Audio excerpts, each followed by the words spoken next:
because I don't know what I'm doing, right? Moderation helps everyone feel safe. Delay between messages, hide, put people. Okay, I don't know how I'm gonna do this because it's gonna be really tricky, but that's okay. I haven't planned this. I don't actually know what I'm doing. That's okay, because that's mostly what I do in life. YouTube just sent me I might have to start over. Wait a minute. I might have to start over. Wait a minute. No, I'll keep it. I'll keep going.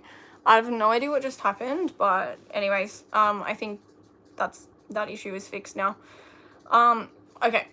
Right. So where do I start? I don't know. There's so many things that I want to do moving forward with this channel, and firstly, I want to thank everyone that subscribed, because I never thought that I'd even get past however many subscribers I had last year. I think I was sitting at like 50, and now I'm at about 400, and that's so incredible, because it just, to me, means that I'm reaching more of you guys, and there's like content that you're resonating with, and that was one of the biggest reasons why I started this channel. So that is pretty cool.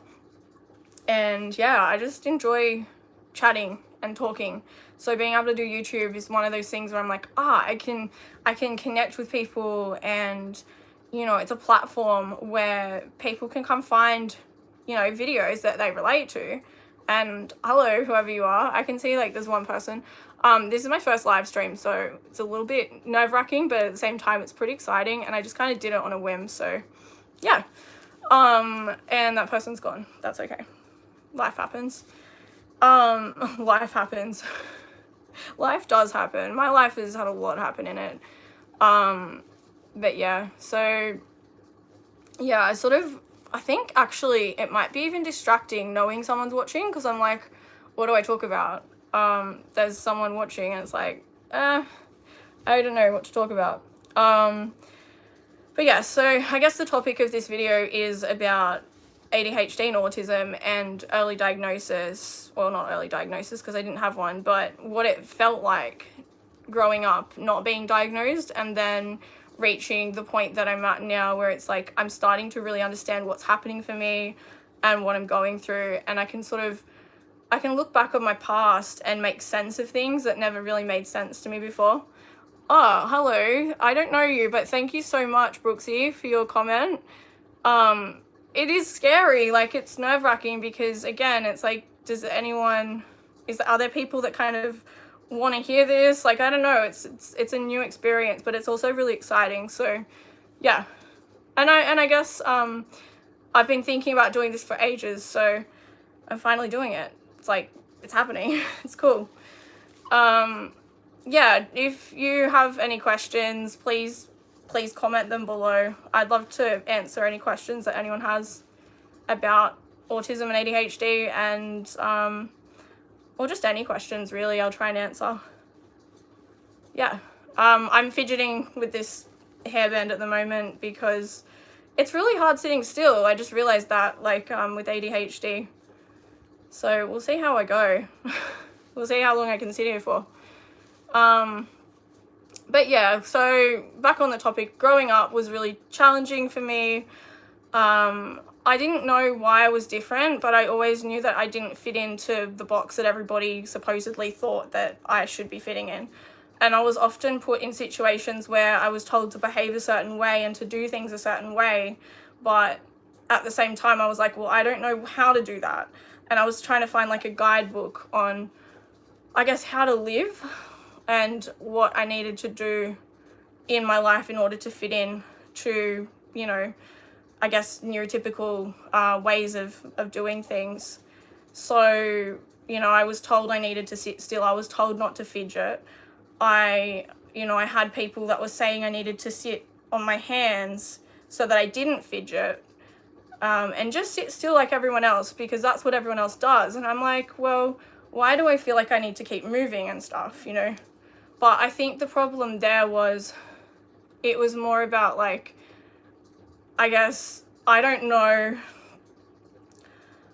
how to slow this energy down, because it just keeps on, like, you know, trying to take over. Like, I just have this energy. And hello Nate, so YT. I'm not sure if I know you in person or if you're just someone that's found the channel, but either way, thank you for watching. If you have any comments, please leave them below, or like questions, because that gives me things to talk about. This is so impromptu. It's so random that I just decided to do this. But yeah, so I suppose I always felt like I had, growing up, this energy and this drive, and I needed to keep doing things. I needed to stay busy. But there were also days where I felt like I just couldn't do anything and I was stuck in bed all the time. I would oversleep a lot in my teenage years, and I just didn't know what was wrong. And I thought, like, do I have depression? Like, what's actually happening? And it was scary, like, because I remember going to, like, see psychiatrists, psychologists, and they were saying things like, well, it looks like depression, it looks like you have anxiety, but I knew that deep down there was just something missing, and something felt off. Like, I just couldn't put my finger on what it was, and I'm like, well, all of the people that I'm seeing don't have the answers, so... Well, like, at least it felt like they didn't have the answers, I should say. Like, they were saying, you meet the criteria for this, you meet the criteria for that, for, like, you know, these anxiety things. And I'm just like, well, why do I feel like there's more to it than that? And I think that's where it sort of comes down to, like, you know, when I got to the age of 21, I started to really think even more about my life and all of the experiences that I'd had. And I was like, well... I can't remember things, I'm losing things all the time, I'm distracted, I can't stay focused, I can't sit still. What is up with this? Like, really, what is going on in my brain? And why do I not understand social things? And, you know, it's not until I've come into this later period of my life where I'm like, that makes sense, because that was related to being autistic, that was related to, you know, like ADHD. So... But because at that age, the professionals that I was seeing, they weren't screening for these things. And I think that's one of the biggest problems that we're facing in Australia at the moment, is that, you know, I think it's changing slowly as well, but we're not seeing enough practitioners that are aware of neurodivergent, you know, diagnoses, so they're not screening for those things, and that's how we're getting missed. And you've also got that, also there's that side of where, you know, autistic people are really good at masking a lot of the time, so that will prevent us from getting a diagnosis too, because, you know, people like that are meant to be helping us can't actually see that we're struggling because we're masking. So that's another thing that I experienced, was masking. Hi, is it Cyberman, I think? Is that how I say your name? So I live in an undisclosed location in Australia, and, yeah, that's kind of an undisclosed location. That's the answer that I give everyone, basically, because my address is private, so, yeah. What else can I talk about?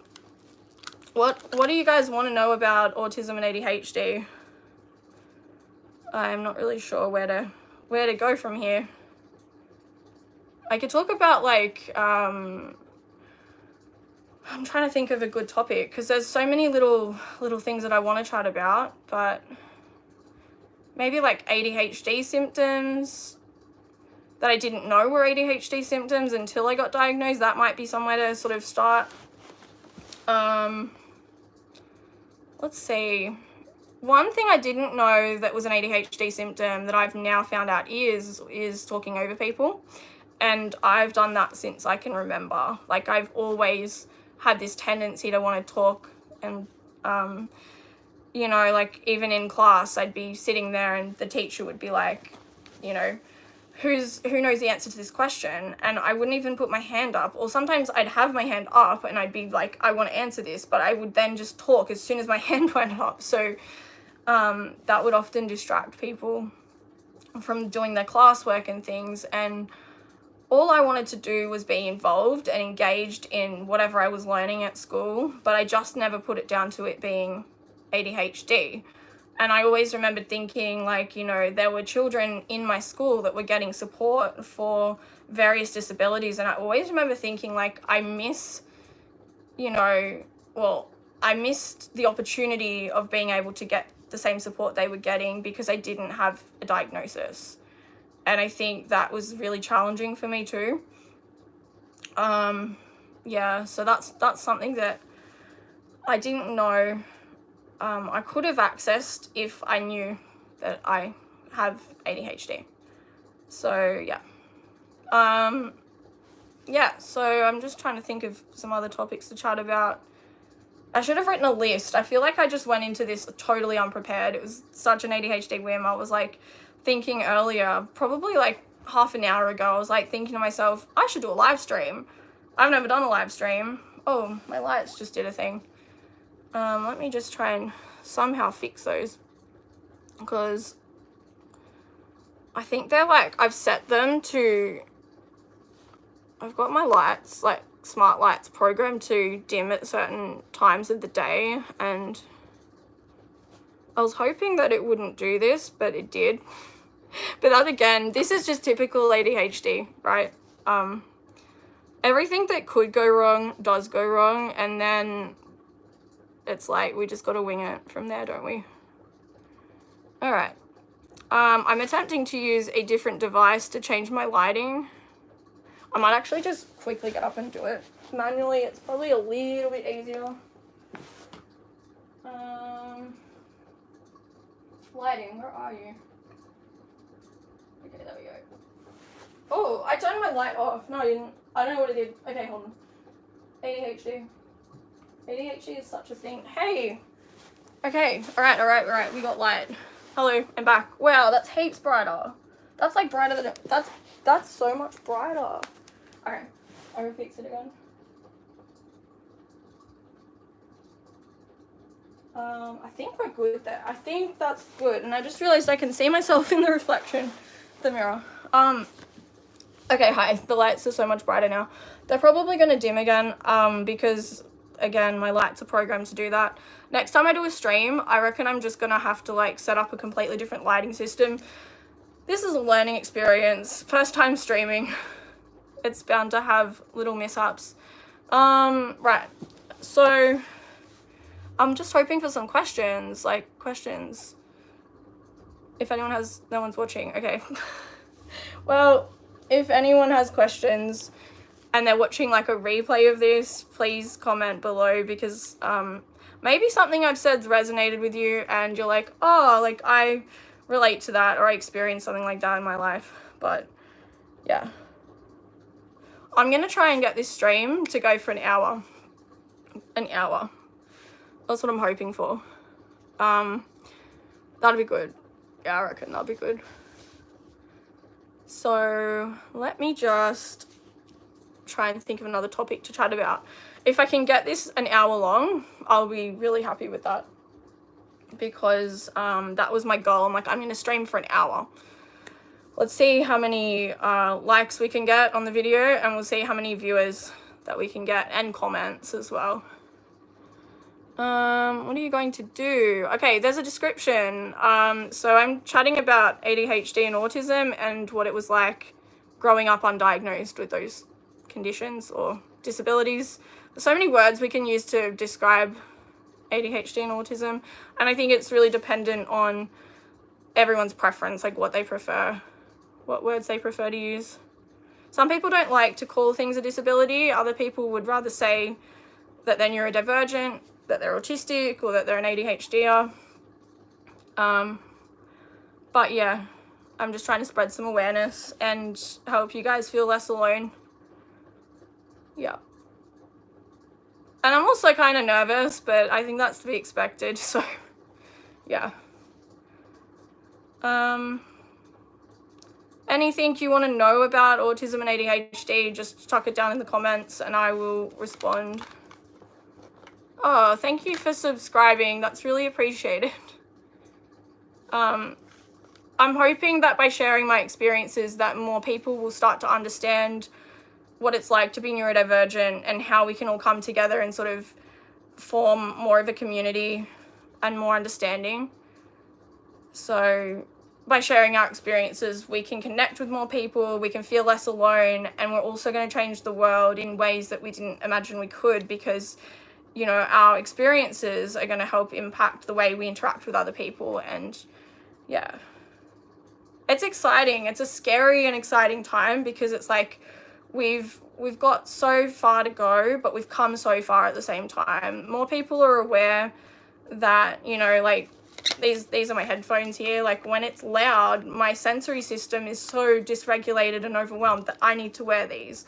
And so I'm able to wear these at work now, and I don't have problems where, you know, I'm being told, oh, you can't wear these, because there's that understanding now that this helps me to function and get through what I need to do. And it's not distracting. It's actually lessening the sound that I hear, so I'm able to hear everything else that's going on and not kind of be distracted. It's filtering out that sensory overload. So it's little things like that I think if we keep working together and spreading our experiences, like spreading our knowledge and experiences around to as many places as we can, we're going to have that level of understanding that we haven't had before. So yeah. Okay, what else can we chat about? I don't know, there's only, how many minutes have we got so far? We're almost at 17. That's pretty good. I'm really trying to stick in for the whole hour, because that was the idea. I'm like, I'm going to stream for an hour. So, yeah. I'm going to try not to say as much as well, because this is, like, again, this is new. And I just want to get used to this, because this is something I want to do more of. Yes, I live in Australia. Yeah. I live in an undisclosed location in Australia. That's, someone else asked me whereabouts, where are you, what did they say? Hang on. They said, where in Australia do you live? And I just said an undisclosed location. So, yeah.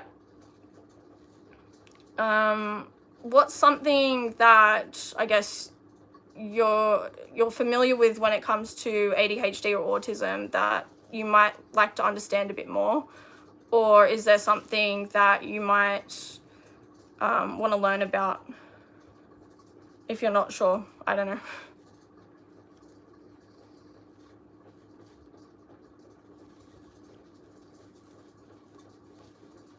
Because I think there's people out there that are like, oh, I know a little bit about autism and ADHD, but they're like not really sure what sort of questions to ask, because they might not want to offend people. They might be unsure, like, what to say. But if you identify as neurodivergent yourself, then I suppose it will be a different sort of question that you might want to ask.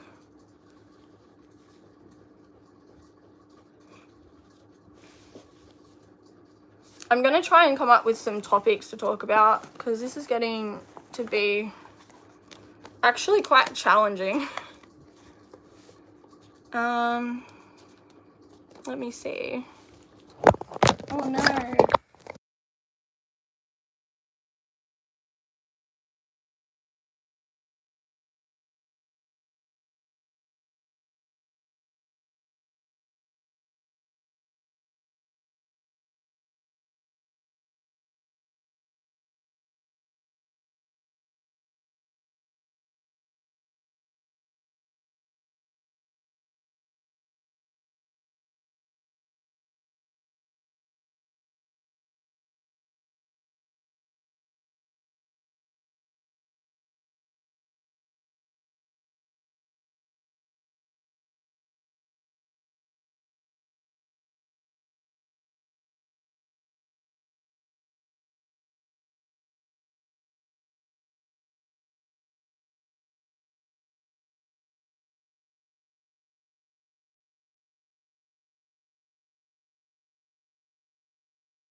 Oh, okay. Sorry. Thank you so much for letting me know. So we're chatting about autism and ADHD, and this is my first live stream.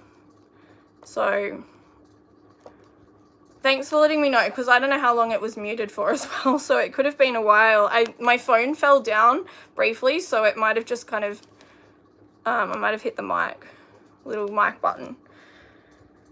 Okay, so yeah, being autistic myself, I'm quite high masking, so a lot of the time it can look like I don't have any obvious, symptoms of being autistic at all.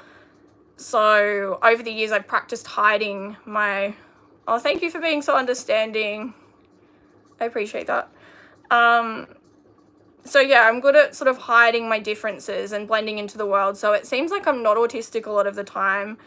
But when I'm really unwell, and I think this might be a thing for a lot of autistic people, we can actually find it really hard to mask our symptoms because we're in sensory overload or we're in chronic pain. So we might end up, like flapping our hands or doing something that, other people might be like, oh, like I've never seen you do that before. And so that can actually make people feel really uncomfortable when that mask drops, because they've got to that point where they're like, I just can't handle, this situation. And it can be quite distressing when you're in public places. So if that ever happens and you're around someone and they have sensory overload and they're out in public, one thing you can do if they have headphones is just be like, hey, do you need your headphones? Or you might be able to bring the headphones to them and see if they want to wear them. But yeah, it's good to know people's triggers, because sound, lights, movement, all these sorts of sensory things can cause more overload, which might result in somebody feeling like they need to get out of that situation really quickly and leave. It can look like a panic attack for me. It could cause them to breathe faster. Oh, thank you for your comment. I'm just trying to spread awareness of ADHD and autism so that the world can be more accommodating and understanding, because it can be really hard living with these things and not knowing, if it's safe to be yourself when you're out and about as well. So the more people that know how they could help, the better it is for everyone, I think. But again, I guess we're all different. So one thing that helps me might not help another person, but at least trying and being there and trying to find out maybe what's triggered them and helping them get to somewhere that's safe, and making sure to give them space as well, because you might crowd around someone and they might feel overloaded. So,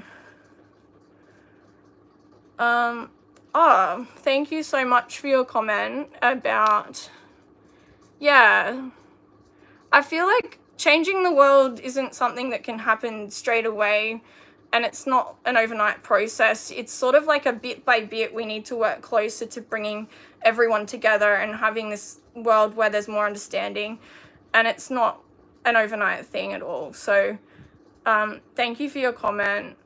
I feel like, I'm just one person out there in the world. There's so many other people out there, and they're all trying to do good things, so we just got to do what we can and just see what happens, I guess. Thank you so much. So autism, definitely, the symptoms of autism, it doesn't necessarily affect someone's intelligence, right? It's more of a way that we communicate with the world and the way that we see things in the world, the way that our brains interpret the information that is around us. So something that might seem really, I guess, what's the word for it? Sometimes my brain just has like a glitch for a second. So sometimes we might have an experience where there's a trigger. It could be a loud noise. It could be something that's, it could be some itchy clothing or something. And it might just be so much cognitive overload for us that it throws us into overload, and we might close our eyes and, put our hands over our ears to kind of avoid the sound.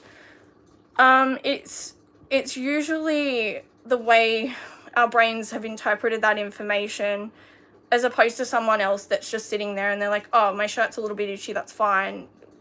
People that are autistic will just have a different way that their brains have processed that. So their experiences are real because that's how they're experiencing what they're going through. But to an outsider that doesn't understand, they might sort of be a bit like, well, it's not that bad, or like, you know, you just need to get used to it. But for an autistic person, we can't get used to it because, you know, to us, whatever the thing is could be quite distressing. Could you lose autism or like ADHD? Once you've, as far as I'm aware, once you have a diagnosis, it's you know, you've got the diagnosis, and it's the way that our brains are structured. So it's about how our brains are structured, how our brains are wired, really. We can't change that, and I wouldn't want to change. I mean, yes, like it can cause some difficulties in life, but I mean, I wouldn't want to change the way I think because it's the only way that I know. And the autistic side of my brain's quite logical with thinking and processing information and things, but the other side of my brain, the ADHD side, is quite impulsive, and that's probably why I just started this video out of nowhere as well. So yeah, they're quite opposite, ADHD and autism, but they're also quite similar as well. But yeah, no, this is the comments, Alias, the comments that you're putting there are really helpful. So thank you. I think they're really good questions. I'm just gonna have a sip of water because I've been talking for nearly like 30 minutes now. So when I was younger, I had a diagnosis of depression and anxiety because they didn't screen me for the ADHD and autism. So that was an interesting thing that I found out when I was older, because I was like, well, it makes sense because I didn't know what I was experiencing and what I was going through. So, you know, I got screened and assessed for things as a result. They probably, I would say that my diagnosis of depression and anxiety were actually given to me because I wasn't being treated for the real underlying diagnoses of ADHD and autism, if that makes sense. So yeah, I mean, I think I do to a degree have depression and anxiety still, but I think that those diagnoses were as a result of not getting the diagnoses and the early like educational support that I could have had for the ADHD and autism. Yeah, these are good questions. I'm enjoying this. I hope more people join as well, because this is really cool. I'm enjoying it. It is challenging, and I've got half an hour left to go. I don't know if I can make it, but I'm glad that you guys are here to stick around for it. So my videos that I've been doing like on my channel have been just YouTube shorts lately, and I like to make comedic, sort of relatable content that's funny, because a lot of the community that are neurodivergent often struggle with feeling alone and isolated because their experiences of the world are quite different from other people's.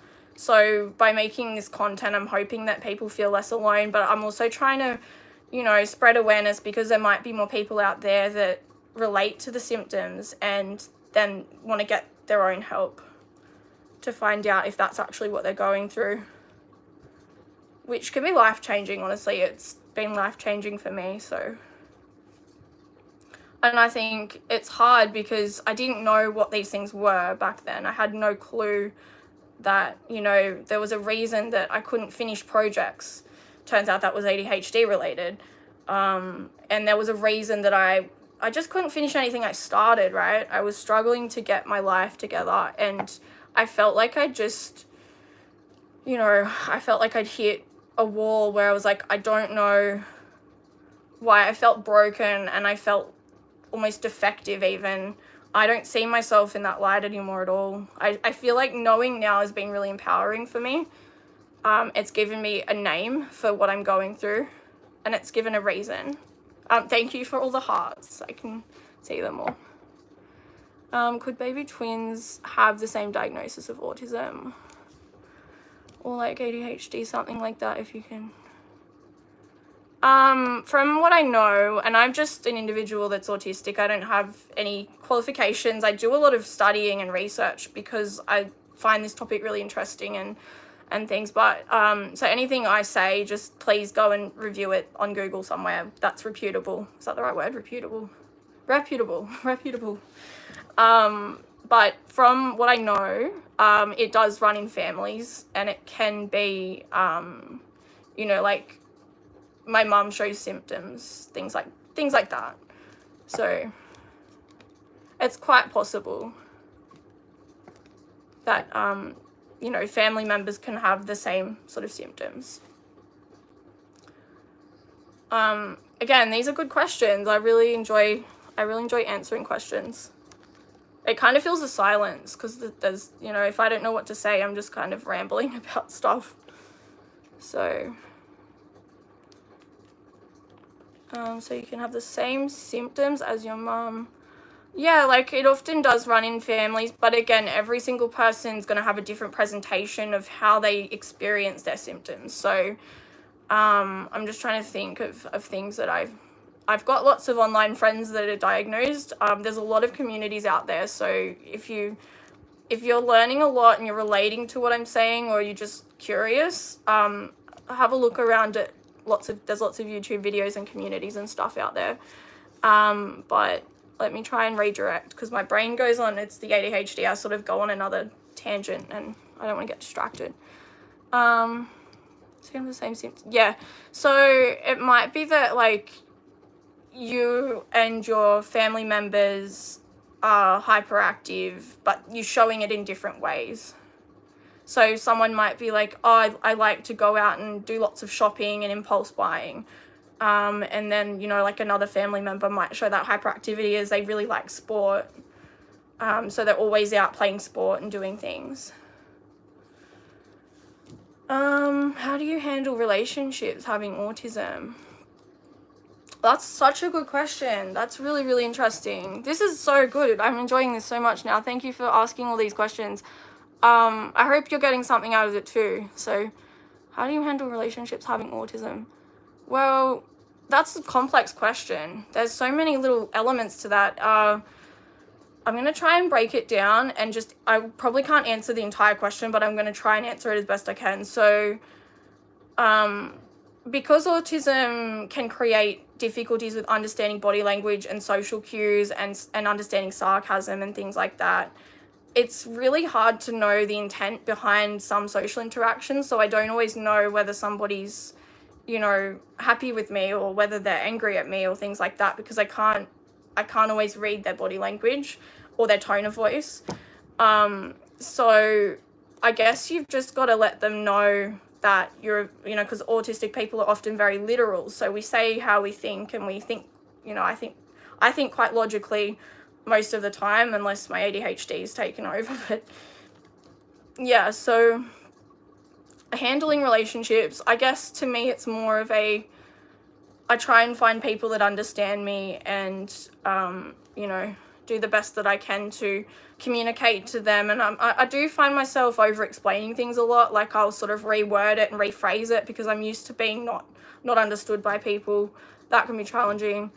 It can be tricky, but it is possible. Do you mean, like, can I just clarify if you mean relationships like partners, or whether it's friendships, or kind of all of the above? I'll just move to the next question. When you're in a conversation, how often do you find yourself finishing the sentence? Yeah, all the time. And I think that's the ADHD, because there's that impulsive kind of, I need to answer this question. It's like, there's just that kind of, yeah. It happens so often. And I feel like I finish sentences before I've even heard the full sentence. So I'm just like, someone will be talking to me and I'll be like, I've already finished their sentence. I've already figured out what I want to say next. And I'll kind of butt in and I'll say it before I forget it, kind of thing. I love all these reactions. Thank you. Yeah. It's hard sometimes because I don't want to talk over people. But yeah, I sort of get to the point where it's like, I can't contain myself. Like, I need to talk to people. I need to get this out. And it just happens because yeah, I'll just forget it, like I said. So I've got to say it or it's gone. Like, okay, being in a boyfriend-girlfriend relationship. That can be challenging, but I think, you know, it can be easier for some people when they are sort of on the same wavelength. So I've heard a lot of, you know, people in relationships that are maybe one person has ADHD and the other person's autistic. So that can sometimes work because the autistic person might have a tendency to be like, okay, routine, structure, let's do these things and that'll help you with your ADHD. And so the ADHD person feels like they've got that routine and structure that they really crave. But yeah, it's sort of like you've got to find a balance. It's definitely possible. It's just about finding that balance. Yeah. I feel so much more confident now because you guys are hanging around and asking questions. I really appreciate it. Thank you. And I love chatting about this stuff, so this is just cool. All right. I hope I answered that enough. If there's any more, anything more I can add, let me know. Okay. So how often do you have difficulty waiting your turn in situations when turn taking? I think I struggled more as a child with that, and as an adult, I now take medication to help with the ADHD, so that's really helped me when it comes to just knowing that it's socially appropriate to stand there and not move. I love all these reactions, thank you. But yeah, it's still hard. I mean, I'll fidget with things in my pocket. I'm always fidgeting with things on my wrist, and I'm sorry if that's distracting for anyone. But yeah, like I definitely struggle when it comes to, you know, waiting, but like I said, it's easier to hide it now. I'll fidget subtly. I'll tap my foot a little bit. I'll always be kind of moving. I guess I might be just I might even just be swaying a little bit. I don't know, that might be autistic stimming. It's really, it can be hard though. I definitely find it challenging, but not as hard as when I was a kid, because I would just go run off down the street or something. Like I wouldn't be able to wait.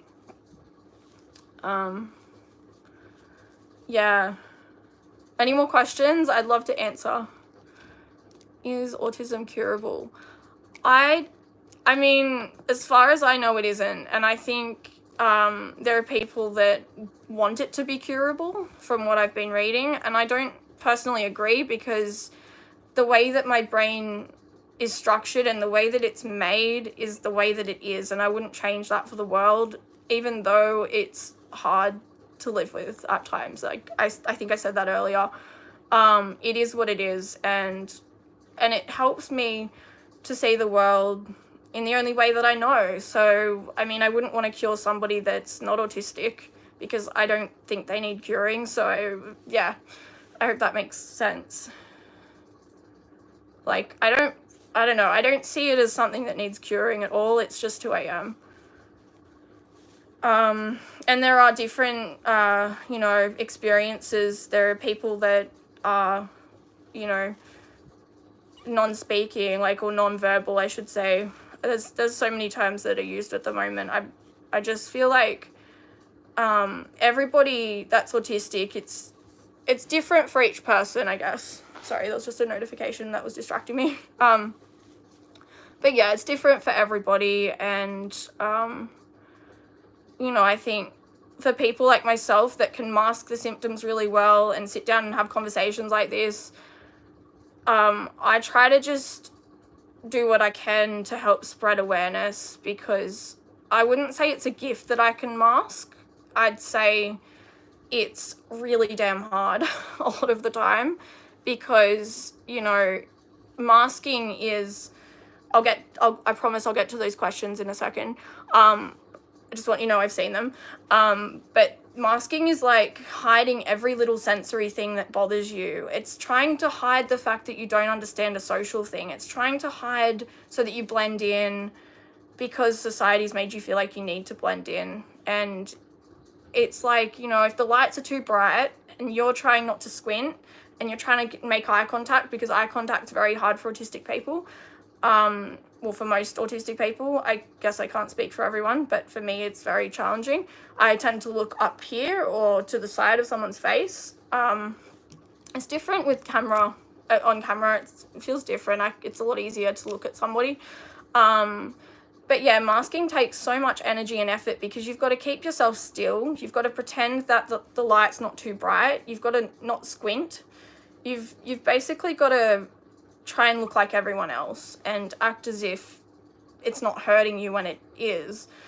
So how do you know if someone's autistic? The best way to find out is to get an assessment with a psychologist. A clinical psychologist in Australia should be able to do an autism assessment, but it's always good to just call in advance to wherever you're looking at going and find out if they do autism assessments.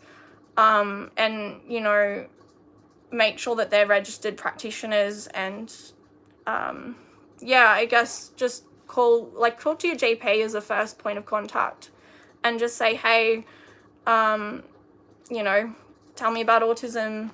What can I do if I think, you know, I guess, I don't know whether you're saying you're not sure if you're autistic, but I guess your question was, how do you know? Yeah, you just need to get an assessment.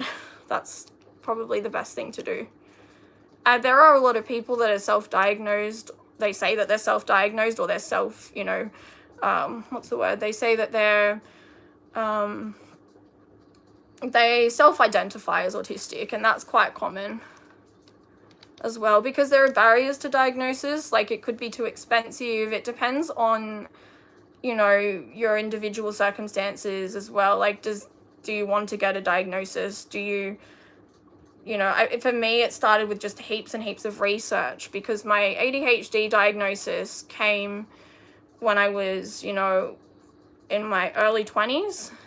And then when I turned 30, and I know I look a lot younger than I am, and I think that's an autism trait too, to be honest. But yeah, like when I turned 30, I was told that I was autistic when I went to the psychologist. And I tried so hard to find all of these clues. Like, it felt like I was just finding little clues. ADHD answered so many questions that I had and so many things that I was experiencing, but then autism sort of just filled in all the gaps that were left, I guess.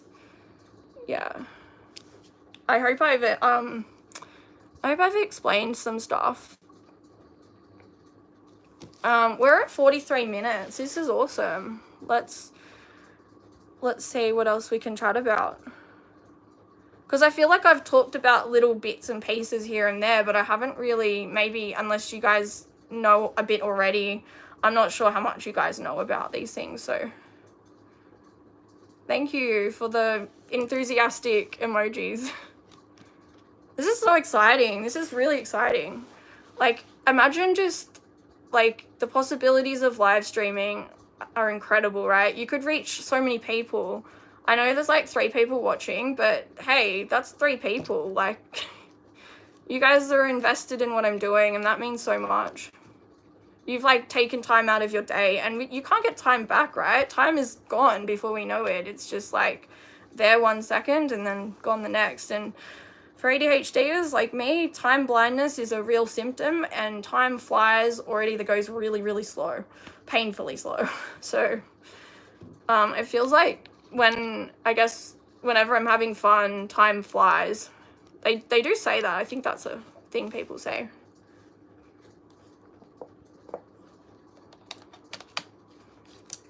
Oh, you've run out of questions. No, that's okay. Maybe I can ask questions.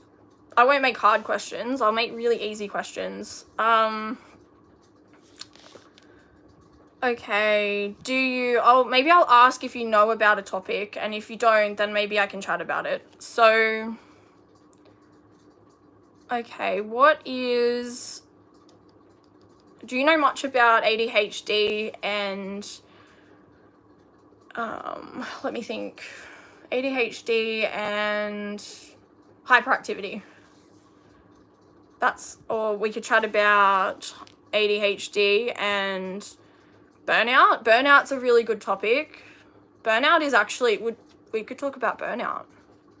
Burnout's a really big topic, but we could sort of, go a little bit into burnout. not actually go into burnout, because that would be horrible. Burnout is horrible. So it's an ADHD and autistic experience, and I'm just going to speak, like in this entire video, I'm speaking from my own experience and things that I've read online. So like I said, just check anything on Google and make sure it's from a reputable, that's the word, reputable place, and talk to your doctor. That's a good point too. Yeah, so burnout is basically, to me, it's when you've masked so much and you've been trying to blend into the world so much that you hit this point of like, I just can't do this anymore. And your brain and your body sort of give in, and you have no energy and you can't get out of bed. It's almost like you've hit depression, but it sort of is like depression, but you just don't have the energy for even, you know, things that would generally give you energy. Like maybe you have a certain show that you like to watch all the time and you can't even do that, and you're just so tired, and any sort of like auditory, sensory information that you're taking in is just too much. That's sort of my experience. And then I also sort of have this experience where it's like, I just don't have the energy. I can't even go to the fridge and get food. I'm just so tired. And I, you know, like I'll forget to eat, which can be challenging because my brain doesn't always give my body messages that I need to eat. So I don't know I'm hungry until I'm really, really hungry. Hyperactivity is like an excessive or something that you need to do at an inappropriate moment at the wrong time. It can be, but it can be at any time, really. It's often noticed at inappropriate times, but it can be at any time. So, yeah, it can sort of just be an inability to sit still, like needing to move. And I actually find my hyperactivity can be in excessive talking, which is why I guess I'm doing this video. But why not do the things that my brain's good at doing? Like if it helps to spread awareness, that's something, right? Thank you. This is so encouraging. This is so fun. Thank you. Yeah, so, all right, I need to try and redirect my brain. Hyperactivity. Yeah. So it can also be things like, endless thinking, like it can keep you up at night. So your thoughts, like my thoughts are just, you know, still going. And I'm like telling myself, no, Jazz, go to bed. My brain's just like, nah, you're not going to bed right now. Like you're staying awake and we are going to think about all of these random things that happened today. And we're going to process them all and try and make sense of them. And you're not going to bed. So I'll try and drown it out with some quiet music. I'll try and put something on that's going to help me to sleep.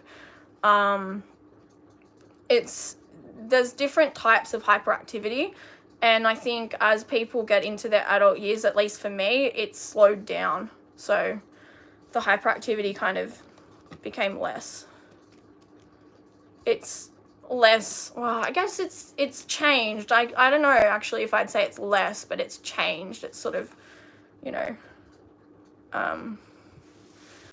other feelings for ADHD. Oh, you were really close to what, yeah, so just saying, you're saying I think that's right. You were quite close. That was a good answer. I mean, it was a good try. Yeah. You're on the right track, is what I meant to say. Other feelings, I keep remembering, like, I can't edit this, so everything I say is just, like, it's said now. Like, that's a lot to take in. The feelings for ADHD different from a normal human being? I don't know. I know what you're trying to say by normal human being, and I know that maybe, I'm going to assume that maybe, and correct me if I'm wrong, but maybe you weren't sure how else to word that, which I can understand. I don't know, because I just have ADHD, and I don't think there is a normal, like, given that this is my normal. So my normal is what I experience, and then your normal would be what you experience, if that makes sense. Like, because we're all different, so our experiences are all going to vary depending on what we know as being real and true for us. I think that answers the question. But when you say the feelings for ADHD, do you mean the feelings that come with having ADHD? Because I feel like it affects like every single aspect of my life. It's not something that's going to go away. Medication can help temporarily, but then, okay, yeah, so that makes sense now.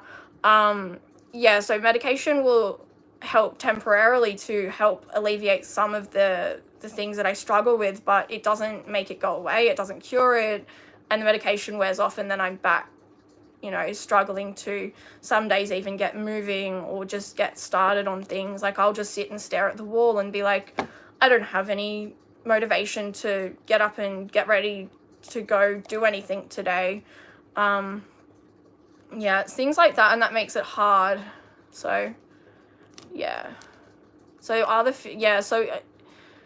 I would say that because it affects me in every single element of my life, definitely it's different. It would have to be different from someone that doesn't have ADHD, because I look at people that don't have ADHD, that have openly said they don't, and I'm like, well, how do you just get up in the morning and get ready and go out to work? Like, how do you even organize yourself? Like, how come your room's not a mess? How come you can keep things, you know, so organized? And 2 more questions. Okay, awesome. I would love to answer them. If anyone else has questions, please put them in the chat. I'm an open book. I'm happy to keep talking. I will keep talking if there's people here. I might even go over the 1 hour. I can't believe I've been talking this long. Wow. What is it like to handle arguments and you're at the...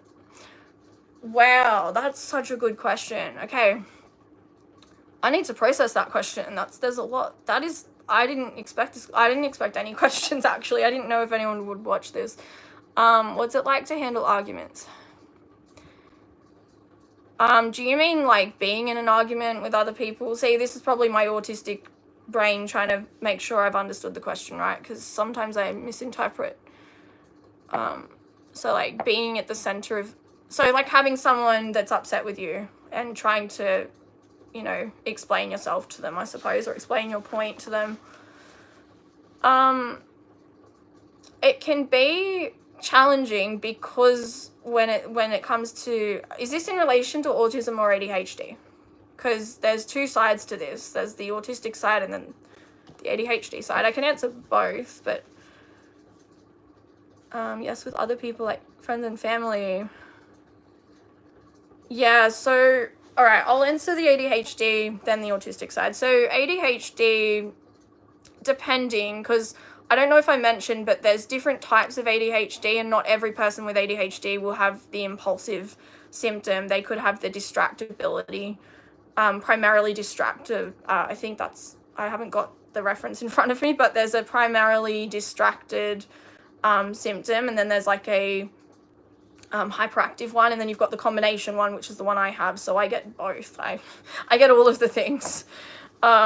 It's like a collect them all. I've got all the trading cards. No, I don't, but it feels like it sometimes. Yeah, I'm just trying to live my best life in the best way I can. So, all right, I need to redirect. My ADHD is getting a bit distracted here. Yeah, so ADHD can sometimes mean that, you know, you'll jump in, and I mean, I might jump into an argument and be like, you know, I don't remember that happening, and like maybe I don't remember that happening because I literally can't remember that happening, and I'll talk over somebody, and then they'll be like, well, hold on a minute, you're not listening to me. And I'm like, well, I'm trying to listen to you, and I genuinely am trying to listen to them, but I've also got my brain, you know, kind of screaming at me, metaphorically screaming at me, saying I need to let them know these things, because what if they misunderstand me, and I need to get myself, you know, I need to be heard, right? And so that can be a thing, and it can be overwhelming because of that impulsivity, if that's a symptom. But yeah, so with autism, the difficulty is communicating the right way and I mean, I can't answer this question in completeness, but I'm just trying to answer it as best I can. Yeah, it can be sort of difficult to understand where someone's coming from, and they might have really given a good explanation initially as to like what they were trying to communicate in the best way they could, but then autistic brain is like, I don't understand. Can you rephrase that? Can you explain that in a different way? I really don't understand. And then maybe, jump to the wrong conclusion because there was just that lack of understanding. I need to scroll up because there's so much to read. Okay, well, this is cool. I like it. All right, what is it like? Yeah, so I've read that. We've gone through that one. Spending time. Yeah, so it can be really hard if someone doesn't understand what you're going through, because, your existence and your understanding of like, how you're seeing the world and your interpretation of the sensory things that are around you is so, it's so specific to you.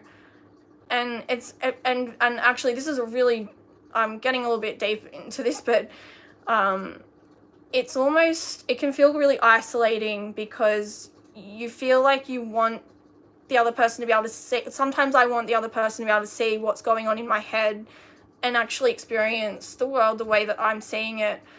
But I know that their reality is most likely very different to mine because they're not seeing the world the same way. And I can't possibly imagine how, in my mind, it's so plain and ordinary what they might be experiencing, because my world's, quite full of noise because I'm noticing the ticking of the clock. I'm noticing someone outside mowing the lawns. I'm noticing all of these sounds, and I'm trying so hard to filter them out and put my energy on talking to somebody and listening to them and, taking that information in and blocking out all the other information.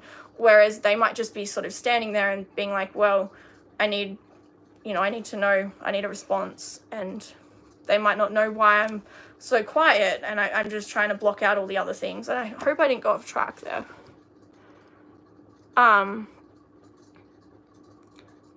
But yeah, so like when it just to quickly finish that bit off. So when someone doesn't understand a certain thing that I've said, like I might, for example, say, like someone might say, do you want something to eat? And I say, well, I don't feel like it. I might be hungry, but my stomach just doesn't feel like I need to eat, if that makes sense. So when I've said I don't feel like it, someone might interpret that as you're not hungry. And then, like half an hour later, they'll say, why are you telling me you want food now when you said you weren't hungry? And it's like, well, I didn't feel like it. And that's a different thing, right? But because of that misinterpretation, that can be challenging, and people can say, well, you just don't know what you want, or you just, yeah. And then you've got to try and explain that. That's challenging. Okay, okay, I don't know what AYO means. Can someone please, I can't Google that right now. I'm sure that that's like abbreviated for something. Okay, second last question. We're almost at 1 hour. Awesome, this is so cool. Okay, second last question. How do you learn in classes or try to study? How does your brain focus on things that are important?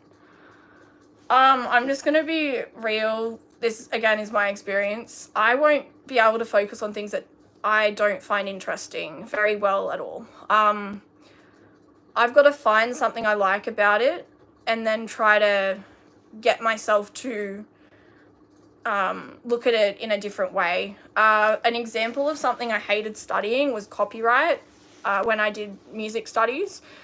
And I hated it because it was just, to me, it was like, I don't want to learn about this stuff. I just want to get out there and make music. And that was more engaging and fun. But what I had to do, I wrote a song about the boring things that I needed to learn for the actual class. And then I just made the words up, played the melody, and then when I had the exam, I had the song stuck in my head. And that was the only way I could do it. And sometimes I'll be silly and I'll be like, you know, like this, it'll be a really boring like subject or something, and it'll be like, you know, copyright is automatic when the person creates the piece. And that's part of my lyrics, right? That'll be part of my song. And yeah, I might give silly examples in my song as well, like, that means if I make a song that sounds really good, then all I have to do is write it down and then it's mine. I don't know, I just make something up like that. Yeah, okay.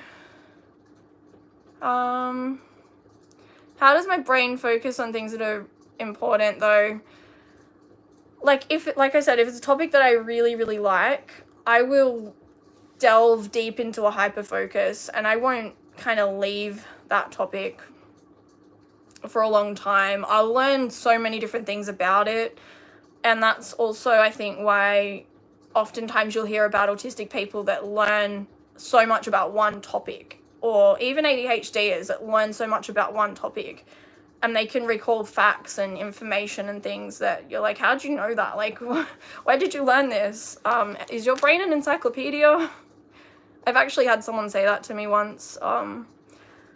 I often hear people say things like, Jazz, you're really intellectual. You seem to know what you're doing. You seem to know what you're talking about. And then other days I'm like, I have no idea what I'm doing. So, yeah. Oh, well, thank you. Thank you so much, Alias, for all of the comments and the interactions and the, I don't know if it was you sending all of the reactions. Really appreciate you watching, and thank you for subscribing. I'm gonna make some more content. I might do more live streams, actually. I like this, it's fun. But yeah, thank you. Bye.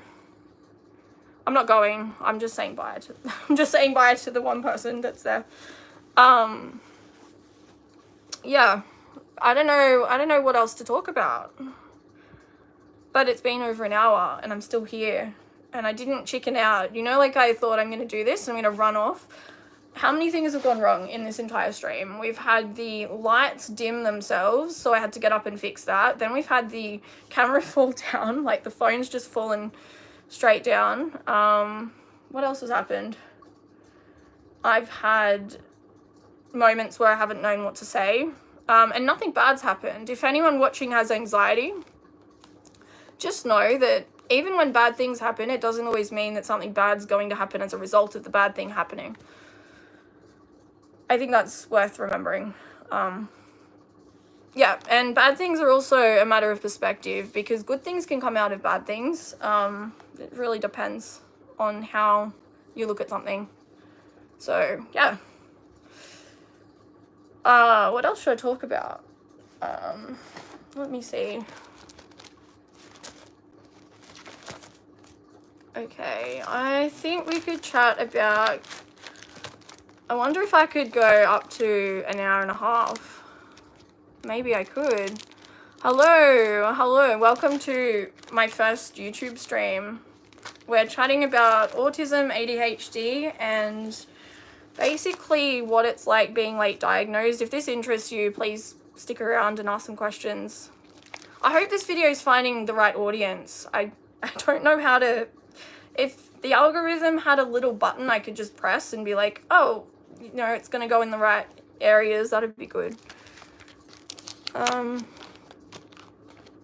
Alright, so, yeah. Oh, hello and welcome, fellow ADHDer. I don't know how you found me, but I'm so glad you're here, because it was getting kind of lonely.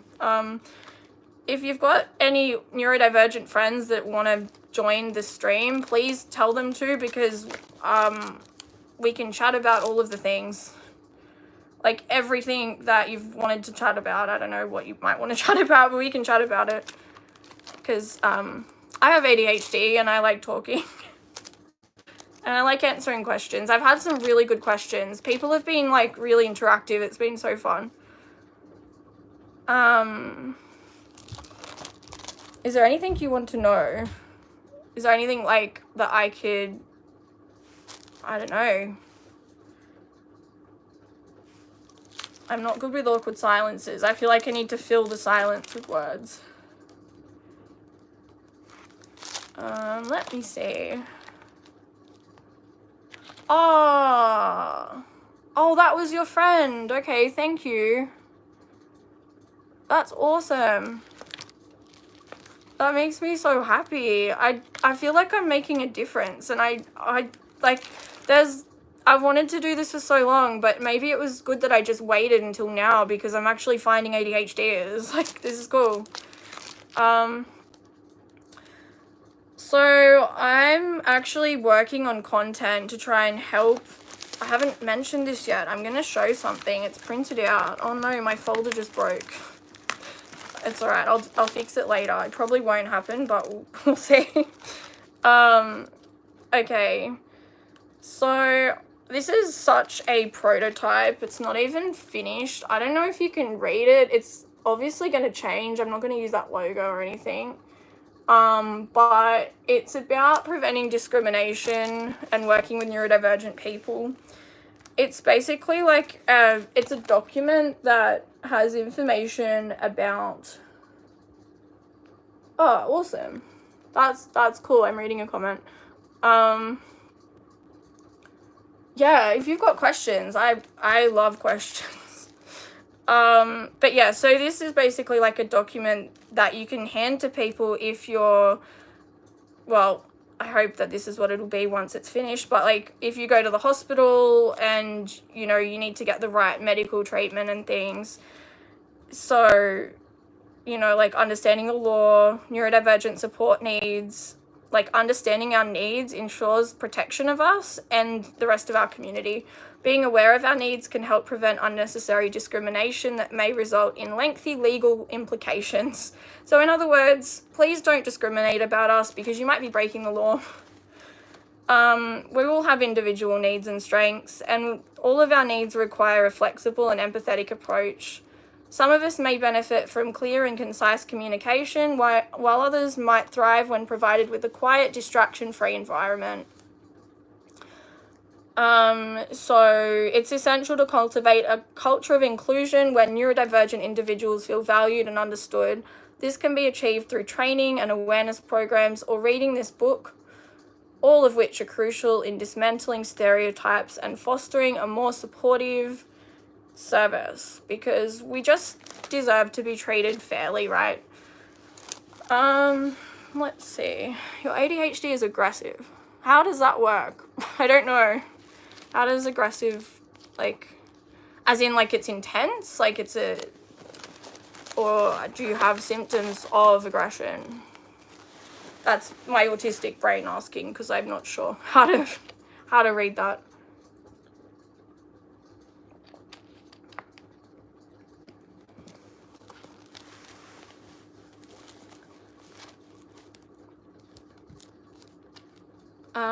Let me see.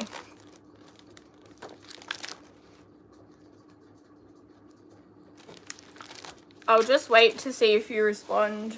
If not, I'll keep chatting. And then I'll look up if there's a comment.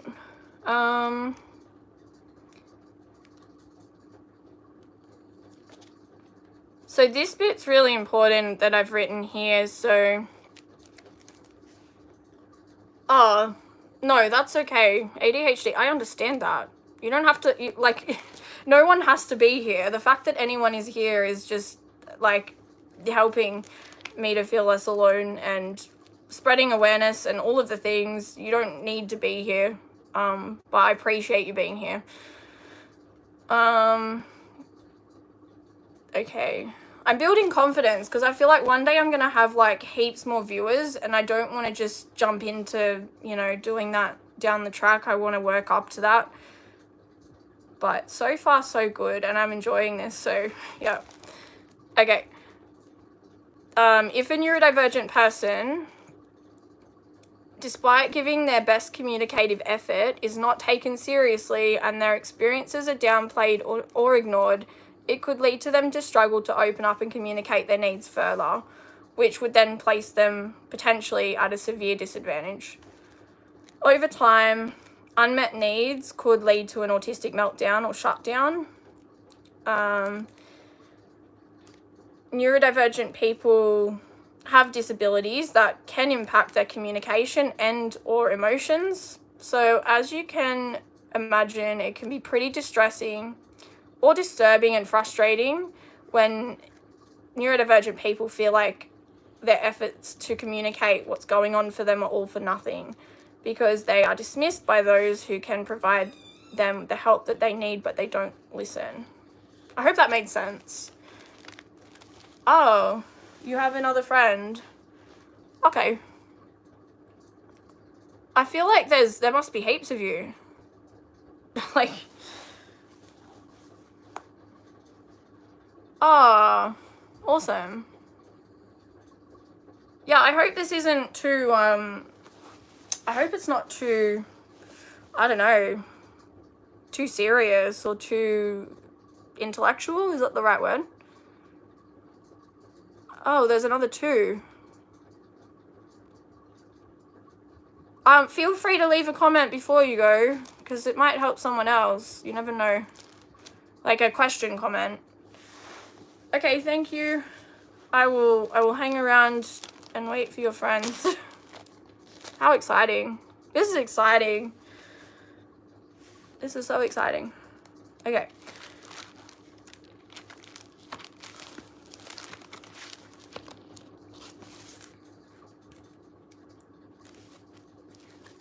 Alright, I'm just gonna like wait for some more questions, and I can chat more about the things I'm making or the resources I'm making for neurodivergent people.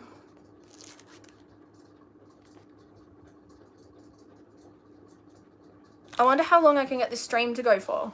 I'm just thinking, like, it's been so long. I wanted to do an hour. I've gone over an hour. I wonder if we could push to 2 hours. Is that possible? Oh, I know what we could do. I know what we could do. Wait, hello. I have met, oh, like, there's heaps of you. I don't know where you're all coming from. Oh, awesome. I don't know how I found you guys, but I did, so thank you. That's really cool. I was thinking to chat about, now I'm getting excited. Like, can you tell? I'm just like, oh, there's interest. That's cool. So I was chatting about some of the content that I've been working on. It's still in the draft phases, to help neurodivergent people get their needs met when they need to go to hospital or things like that. And yeah, just talking about how our brains are different, and there's like so many intricacies when it comes to working alongside neurodivergent people. Because oftentimes, you know, we can find ourselves unable to explain what our needs are and struggling to get the help we need. So I want to make this stuff that's going to help people to get their needs met. But I won't share too much more of it because I haven't released it yet. So you've seen a sneak peek. Of the green box or blue. Yes, I can. So each individual, so this is about, I can read the green box. So brain differences. There are often many intricacies when it comes to working alongside neurodivergent people. Understanding what to look for can be challenging if you're not familiar with neurodiversity and how the unique differences in people's brains can present. Remember, each person's experience is different and no two brains are the same. So that's the green box.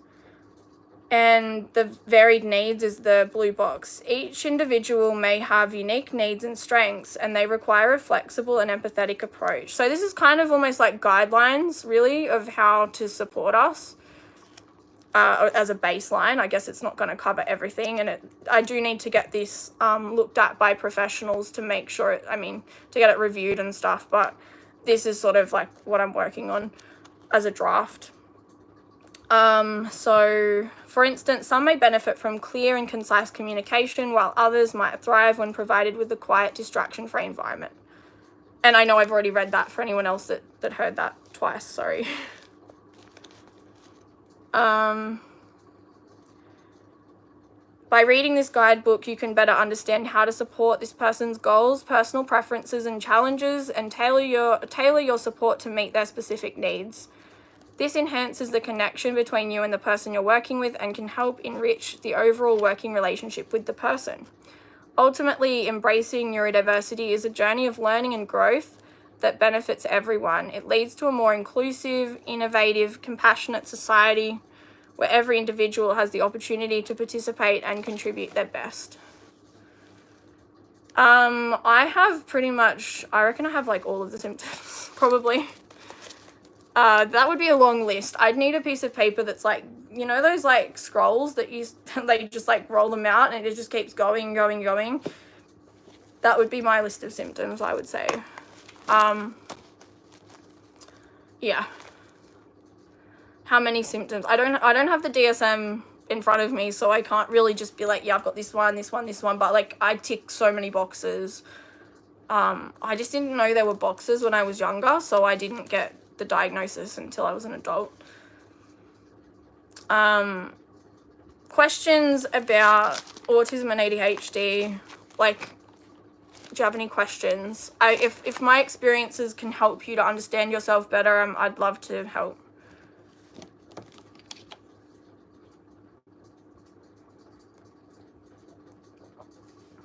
You know, my ADHD brain thinks of the most hilarious things. I'm like, what if you guys are people I know and you're just kind of pretending to be other people?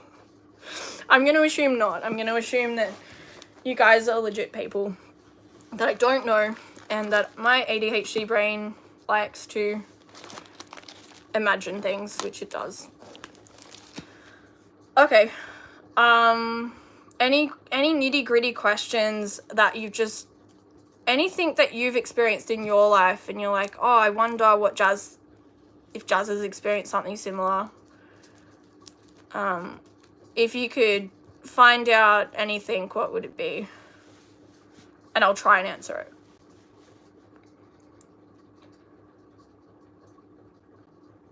And there's silence. And I'm like, oh no, silence. What do I do with silence? I don't know how to handle silence. I need background music or something. I could play my keyboard.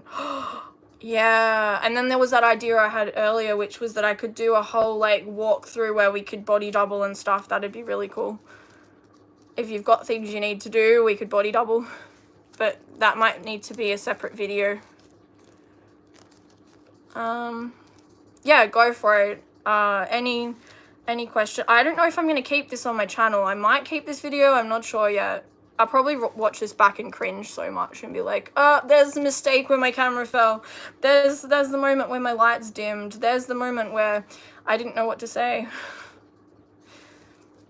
But I feel like at the end of it, I'm going to be like, there's the moment where I helped somebody understand ADHD and autism, and all of the reactions that I was getting earlier and things like that is what makes this worthwhile. And I'm learning. Like, this is a learning experience. I am growing as... wait, there's another... Oh, you're still here. Hello, Cyberman. Having both ADHD and autism. Yeah, they do. So, I'm trying to remember who said this, but somebody... I wish I could remember who to quote, but you could Google it and find out. But it's like having...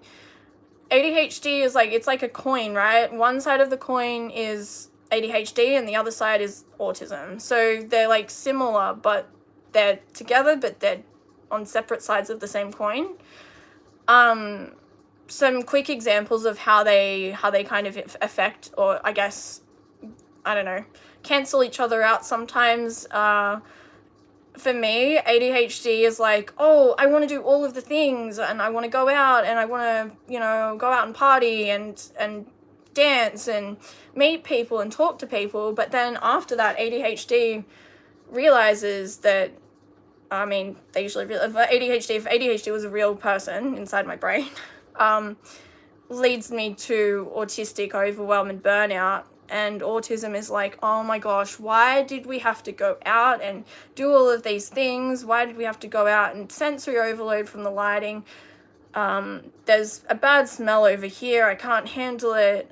People are close to me. There's like, you know, we're dancing and there's, you know, other people's sweat and just, it's gross, right? I'm like, ugh, I don't want to be here. But ADHD is like, because dopamine, adventure, fun, this is really cool, right? And then ADHD, yeah, has basically just taken autism to sensory hell. But then other times autism could be like, well, I really need sensory input. I really need to go and, I don't know, go swimming or go and do some sort of activity. And it's like, okay, but now I'm in, you know, I'm in a situation where I'm likely to be impulsive. So I might spend money, and that's the ADHD side. So yeah, it can kind of like, it's hard to find balance. Having ADHD makes it very difficult to find balance, but having, you know, the autism, it's just, they're different, but they're similar, if that makes sense. Like, I don't know how to explain that. I don't know. Any questions about that? This has been way longer than I expected. 81 minutes. Wow. Okay. Still going for 2 hours now. I'm going to have to probably call it at 2 hours, I think.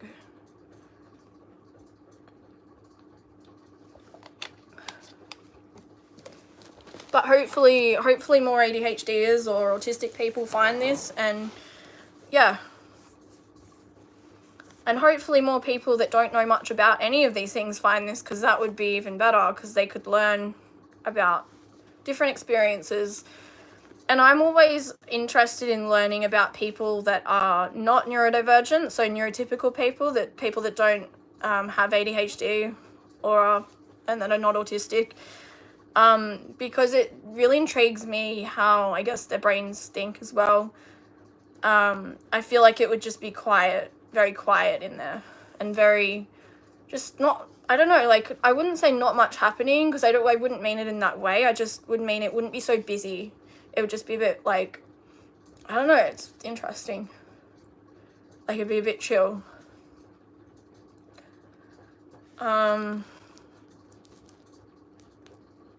Yeah. Any more questions? I'd love to answer them.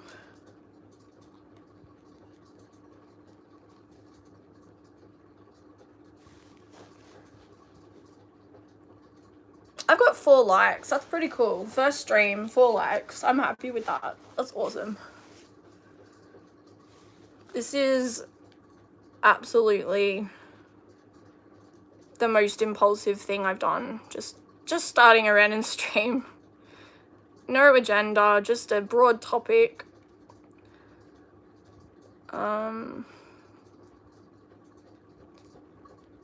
Any more questions?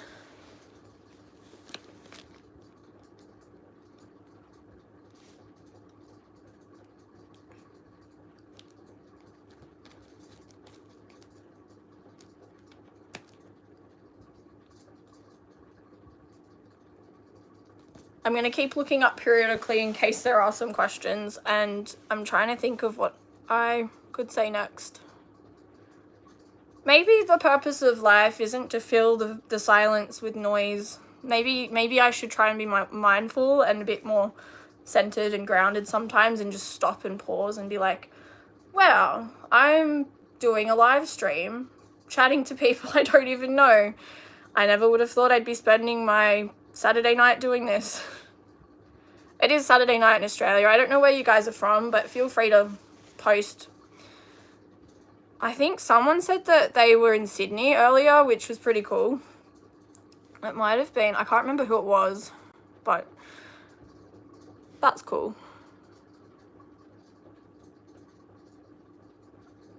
And all right, I'm getting distracted.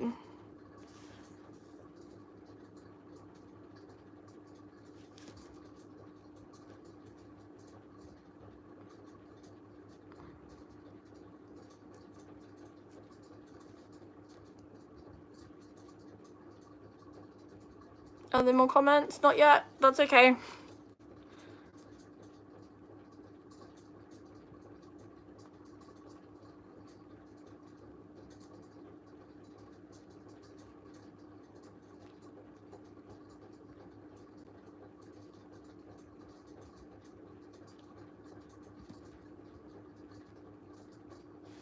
I'm just testing to see This is a very new experience, so I'm just trying to see how live is live, if that makes any sense. Like, is it immediate? I mean, the comments seem to be, so yeah.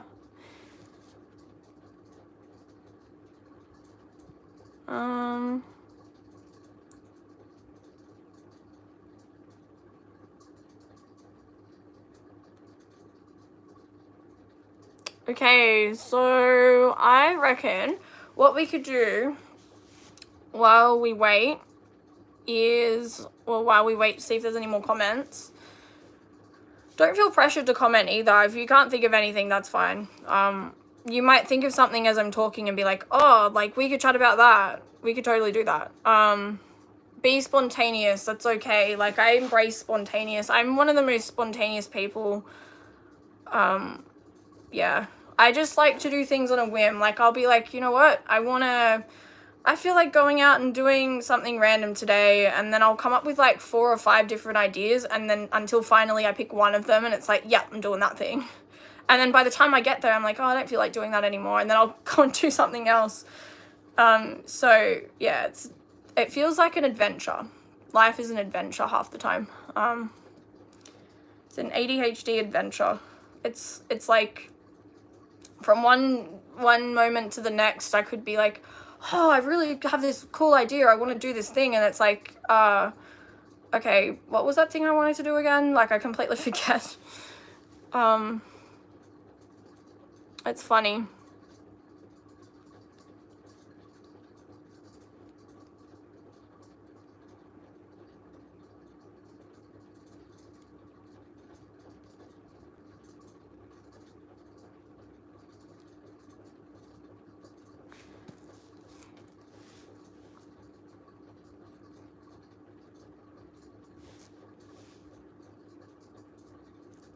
So I guess if we look at the original like topic that I've posted as a video, like late diagnosis and processing, if it's alright, we can chat about the seriousness behind, I guess, like how hard it was to process the information once I found out that I had ADHD. Like, I guess the weeks that followed, and then how I went just, processing it. It was eye-opening and it was scary because I didn't know at the time what ADHD meant. I was like, okay, why didn't anyone figure this out sooner? Like, why was I just left my whole life, it felt like, at age 23, it was like, you have ADHD. I'm like, but what does that mean? What does that mean? I don't know what that means. And the psychiatrist that told me wasn't really sure how to explain it. There was no guidebook given to me. It was just, take this medication and see if it helps you. And I went home with this bottle of medication, and I'm like, I don't know what to do with it. I don't know whether I should open it and take it. What if it hurt? Like, I was scared that something might happen if I take it. I had a lot of anxiety. What if it hurts me? What if I don't react well to it because antidepressants and things weren't working for me? And I was constantly going back to the psychiatrist and saying, like, this isn't working. I don't know what to do. And I remember because I had to pay quite a lot of money to go back and see the psychiatrist, so I procrastinated and I didn't go back for a while. And it got to the point where I sort of like 3 months or something had gone by, and I'd gotten the bottle of medication out from the pharmacy, but I didn't take it. And I was just sort of like, okay, I have a bottle of ADHD medication. I've just been diagnosed, but I'm too scared to take it because I'm scared that something's going to happen if I do. Like, I better go back and see the psychiatrist because he said to come back and see him in 3 months. So I went back to him. I saved all the money I needed to go back to see him, only to tell him I haven't touched the medication. And he was just like, why are you back here? Like, he was confused. He's like, why are you back here if you haven't taken it? And I'm like, well, I I was scared and I didn't really know what would happen when I took it. So that's why I'm back here. And he's like, okay, and you know, but you could have just called me and told me that. And I didn't realize that I could have done that. But I said, look, I wanted to come here to see you because, you know, just to let you know, like, can I take half a tablet? Can I take a quarter of a tablet? And he said, and this is his words, this is his exact words, and I mean, he's not speaking for everyone out there, but he said, if you take a quarter of it, it probably won't do much. Like, I was like, okay. He's like, you can try, but it's probably not going to do much at all. Given your presentation and your diagnosis, like, given the way that you see, you know, the way your ADHD is presenting. So I was like, okay. And then I went home, and then a week passed, and I had serious anxiety over it, and I still didn't take it until maybe a week later, when I was frustrated and fed up because I couldn't finish an assignment that I had to do for my studies. And I was like, I can't do this, I can't focus. And so I took my first tablet, and my life felt like, well, okay, without rushing ahead, I felt nervous, but I also felt like, maybe this is going to help me focus. Maybe this is like going to help change my life somehow.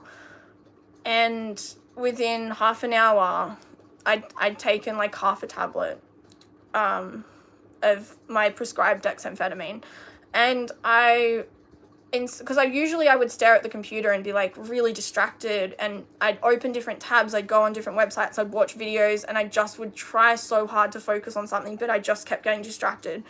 But then when the medication kicked in, I started to like look at things differently, and I remember thinking like, oh my goodness, I can watch what I'm doing. Like I can keep my eyes in the one place, right? And I'm not kind of darting around to different things. I can see what I need to do here, and I'm focused. And I'm like, wow, is this what everyone else sees? Like, it felt really eye-opening. And I know there are ADHDers out there that unfortunately the medication doesn't work for them and stuff, and I feel really, like, I feel bad because it's like, you know, some people get medication and some people it doesn't work. There are other options though. If one doesn't work, you can go back and see someone and be like, hey, is there any way we can look at a different medication? But yeah, like I focused, and that was something that made me think, like, is this what life is supposed to be like? Or could be like, more so. That was how I was thinking back then, at least. Like, and I finished my first qualification that year, and I was so proud of myself. I went back to the psychiatrist, and he's like, oh, I was expecting to see you, you know, sooner than, like, because I think I had to wait 5 months till I had enough money for an appointment.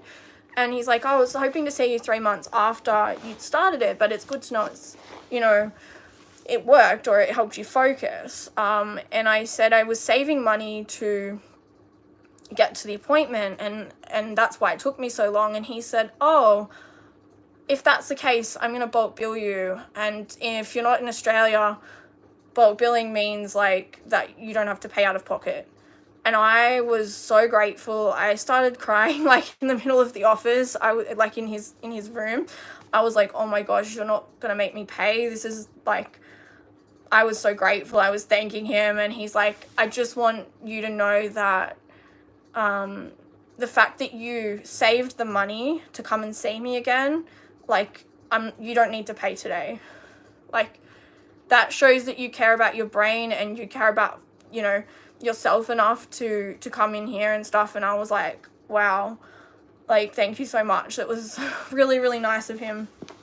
So yeah, I mean, then I think I went through this, like, a few years later, I went through a phase of, like, I don't need this medication anymore. And I think I just need to move because my legs are, like, getting a bit, I'm sitting on the carpet. I was only meant to be doing this for an hour. But yeah, I think it got to the point where, I started to think, like, well, I lived most of my life without medication, so, like, maybe I don't need it after all. And then I stopped taking it. I went off my meds for at least a year, and my life just kind of fell apart. Unfortunately, like everything crumbled around me. All of the things that I'd been doing, all of the strategies I had in place just started to slip. And I was like, how do I keep up? Like, what do I do? But I didn't really put it down to being off the medication, which is probably because I wasn't focused enough on what was going on to really put that together. I was more caught up in the fact that I couldn't keep things organized, and I was struggling in like so many ways to stay on track and get by, you know, remember to pay bills on time, remember to do all these adulting things that were just so hard. So eventually I went back on medication, and I'm still on medication now. So it's definitely helped me to achieve more, and I'm really grateful for it. And yeah, I feel like it doesn't solve everything, but it helps so much. So I guess, yeah, what else can I chat about? I guess I knew like there was something missing with that though, because the sensory things were never accounted for, and there was all this extra stuff that just still didn't make sense. And that's where eventually the autism diagnosis, it just took me so many years to actually get diagnosed and actually figure out that that's what it was. But I'm glad that I stuck in there and waited to find out, because it changed my life again. But I think it was harder for me to process the autism because I don't know why. I feel like I think I sort of went into this like autism assessment and everything thinking, what if I don't have ADHD even? And then they do this whole assessment. It's like sorry, but it's like they do this whole assessment and it's like you know, you don't even have ADHD. And I'm like, oh my gosh, what if I don't? What if they were wrong? And so yeah, that was a bit scary, because I thought, well, if they say I don't, does that mean they take away my medication? Like, what do I do? But yeah, no, I do have both. They reaffirmed that. They reassessed everything, and they're like, yes, you do. So yeah, but I think, like I was saying, the hardest thing was that with the autism diagnosis, it was more of a processing, I guess, like, it was more about figuring out why I did things and like what that meant for me, and whether that was related to the autism or the ADHD. And that's still a process that I'm still working on figuring out. Like, it's part of who I am. I can't change it. I can't fight it. I have to work with my brain. Yeah. I hope I'm not just rambling like too much. I hope this is interesting or helpful. I feel really empowered when it comes to my knowledge on my conditions or like diagnoses, I think is the right word, gives me a lot of power. Like, it brings me a lot of like awareness, and that helps me to kind of feel like I know what I'm doing, if that makes sense. It's giving me a sense of purpose. I'm trying to find the right words here. I think it's hard because I'm autistic to get the right words, but yeah, it's bringing purpose. It's giving me that kind of identity. It's like who I am. So yeah, are there any comments? I can see there's a couple of people that are still here.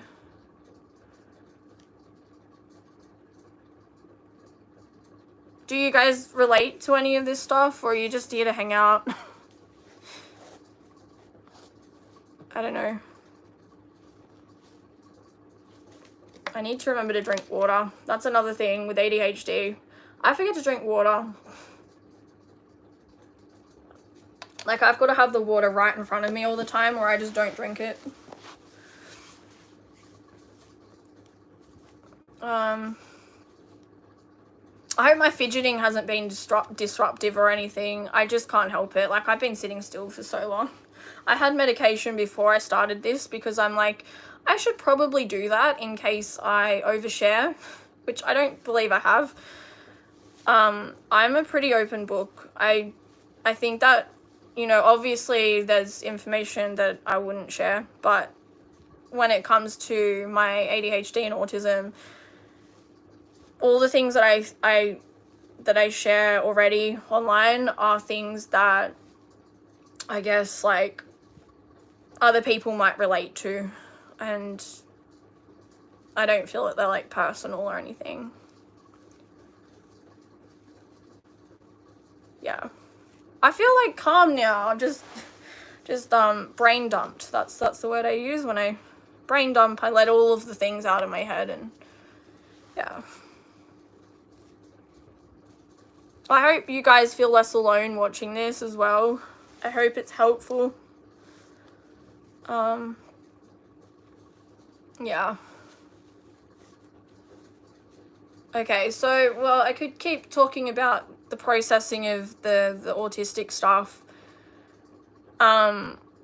Moving, like, so I guess what happens when you get a later in life autism diagnosis is that you look back on every single year that you've lived previously and you sort of, like, pull it all apart. And you try and figure out, like, why did I do this? Why did this situation happen? Why did I behave in that way? Why did everybody else react that way back to me after I did something a certain way? How could I have done this differently? If I was diagnosed, would I have gone into this situation in my past differently? And that can take a lot of time to process and pull apart all of those things, because it's little like, it's every little aspect of your life basically that you've had already in life. And it's like, you know, like I didn't have a lot of friends in school because I didn't know how to make friends. So I constantly tried to learn. And so the autistic way that I found to try to make friends was having a notebook and writing. And this seems weird, right? I know this sounds weird, but if someone's autistic and doesn't know how to make friends, the only way I could think to make friends was to work out how everyone else was doing it. So I would jot down things I noticed that other people did that seemed friendly. So in high school, I was sort of like watching everybody. I was people watching, and I'd just jot down little notes and be like, this person smiled at this other person when they saw them after sport. I should write this down and smile at other people when I see them after sport, and that's how I make friends. That's like, that was the logical thought process of, you know, autistic Jazz trying to make friends in high school. So I'd have this little logbook, and it was filled with information like that. Like, if somebody frowns at you, they're probably not happy with you. It was little things like that, and I would just go off that. And then if I was caught in a situation where I didn't understand a social thing, I would be like, okay, let me check the book. Like, what have I got written here? How do I know, like, what do I do here? What should I do in this situation, kind of thing.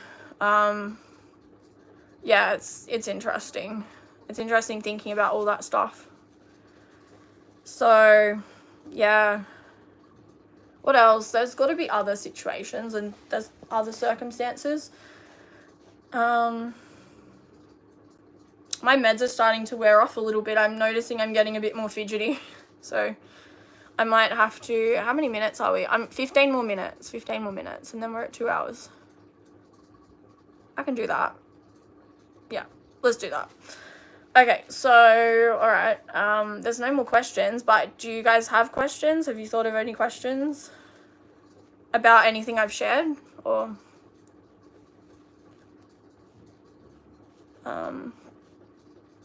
let me think of other things. So what else would be in my social logbook? I don't even know if I didn't have a name. It was just a notebook where I tried to work out how to make friends. Like I maybe even called it that. maybe I might have wrote, this is how to make friends, or at least attempt to. You know, things like smile at somebody when they smile at you, like return the smile is a friendly way to make a friend. But then, you know, I would watch people and be like, why don't they have notebooks? Like, why am I the only person with the notebook? They seem to know what they're doing and they don't even need a notebook. Like, what's wrong with me? And that was very internalized as well. Like, those negative thoughts of like, well, I must be different because maybe, or then I remember thinking to myself, maybe they have notebooks at home, right? maybe they've got, and I know how silly that sounds now. I'm like, I mean, it might not be silly for autistic people that also did the same thing that I did, but like, maybe they had their little notebook at home and they were just good at remembering things, and for some reason, which I now know to be ADHD related, I couldn't remember. Like, I couldn't remember how to socialize. But yeah, I never really understood how to make friends, and I had passing friends, but I think they were all probably neurodivergent when I think about it, and they were never in my year, so they were like friends that were in the year below me, and we were friends for like half the year, and then I don't know what happened. Like, I was bullied a lot. I think a lot of the kids that I hung out with got bullied, and then they were like, well, let's not talk to Jazz, so it's really sad. And I would see a lot of them go to get support in the special ed class, and I would never be allowed in because I didn't have a disability. So I couldn't go in and I couldn't get the help I needed, which was hard. And yeah, I think I experienced, I won't go into this because I haven't put a trigger warning or anything up, but I experienced a lot of trauma in my earlier years because I didn't know about my diagnoses and I didn't get the right support that I needed to. So there's that as well. But I think it's important to mention so that there's awareness about it. And like my videos that I do, the YouTube shorts that I'm doing now, they are showing that comedic sort of relatable side of things where I'm just having fun and making, you know, funny little videos. And I think that it's so important to do those things because when life gets challenging and hard and stuff, we've got to see the bright, positive moments. We can't just focus on the negatives, because if I did that, I wouldn't be who I am today. Like, I wouldn't even be talking about this stuff. I would be probably just, I don't even know. If I didn't get diagnosed, I would have been lost and confused and kind of like, where do I go in life? Like, what do I do with myself? Who am I? Why do I feel like an imposter in this world? Like, I don't know. That's sort of how I would imagine being. I probably wouldn't have finished any of my studies. I wouldn't be able to work. And I mean, I work casually. I don't work full time or anything, but I still do have employment. And I wouldn't be able to do that without my diagnoses, because I wouldn't have the supports in place to do what I do, and I'm so lucky to have that. I'm like really grateful to have that, and I have a really teasing at school would have made things worse. Oh, it did. And I think as well, because the kids knew that something was not right with me, so they were calling me names and things, and like they, I guess, like, kids just know things, right? And they don't realize how they're affecting people. I don't think they're old enough to kind of process what they're saying and how it can affect someone. So I've also studied like early childhood education, and I work with children like under 5, before they go to like kindergarten. And so a lot of the kids I work with are autistic or ADHD, so I try and be like a bit of a I try and communicate to parents and other people in that child's life. I don't know, my light just did that thing where it dims because it's set to do that. Is this too dark, or should I reset it? I like kind of need an excuse to move anyway. I mean, I can stay with this lighting, it's fine if it's not bothering anyone. Yeah, so what was I saying? My meds are wearing off, that's what's happening. Hey, you guys get to see ADHD medication wearing off, and I feel like I should probably take some soon. When my alarm goes off, I have my Apple Watch, it will say when to take it. But yeah, so I work with kids, and I try to give them the life that I didn't get to have. I want them to feel supported, and I don't want them to feel alone with what they're going through. But because I know, like, being bullied and having children around that don't understand what's happening, and they can just make comments, right? They can be like, oh, you know, that person's weird, or like, I don't know, kids can be really mean. But I think it just comes down to education and letting them know, hey, this person's not weird. The reason they're wearing headphones is because the world is very loud to them, and sometimes they need those headphones to, like, I feel like I'm using my childcare voice now. But this is how I talk to the kids. But, like, you know, and sometimes we need to wear these headphones to help filter out noise and sound so that we can listen, and so that we can, you know, understand what people are saying and participate, really. So, yeah, it's been hard.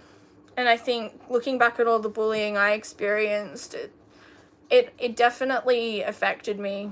It made me, like, it caused trauma. It made me feel less than. I felt broken. I felt like I felt a lot of horrible things because I was experiencing a lot of horrible things, and people making fun of me because of my symptoms. Like, they would say, how could you forget that? I only just told you.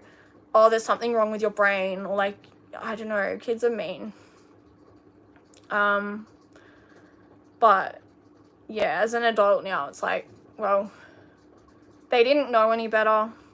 I mean, I guess they kind of knew that they were being mean, but I don't think that children, or even teenagers, they're still children, right? They don't realize the long-lasting effects that what they're doing can have. I don't think they understand the actual, like, gravity of that. They might, but I'd like to think that they don't, because, you know, like, their brains are still developing. And I think I read somewhere that, like, autistic ADHD brains take longer to develop than neurotypical brains as well. So we're still, I think, was it like age 25 that neurodivergent brain is, like, at its, I can't remember. Something to research anyway. Yeah. But I think, you know what's really interesting? We've got like 6 minutes left. I don't know how to wrap this up, but I'm going to try to. It's my first time streaming. I think the only stream, well, I say my first time, but I did a stream to, like, a few people on Facebook many years ago, and they were friends. So this is my first actual, like, strangers on the internet could be watching stream. But yeah. So I've actually forgotten what I was saying now because my meds are wearing off. Sorry. I can't even go back. Usually when I make videos, I go back and I'm like, oh, I can just rewind the video and find out what I was saying, and I can't do that. This is live. That's okay. Let me try and think about if you remember what I was talking about, please comment, but if you don't, that's okay. I'm gonna try and remember what I was saying. I feel like Dory some days. It's like, just keep swimming, and then, like, oh, did you see a boat? Yes, I saw a boat. Like, just distracted.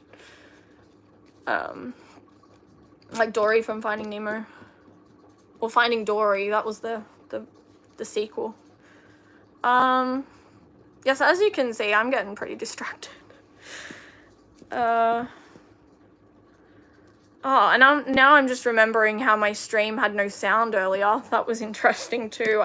Yeah, everything that went wrong did go wrong. Everything that could go wrong did go wrong.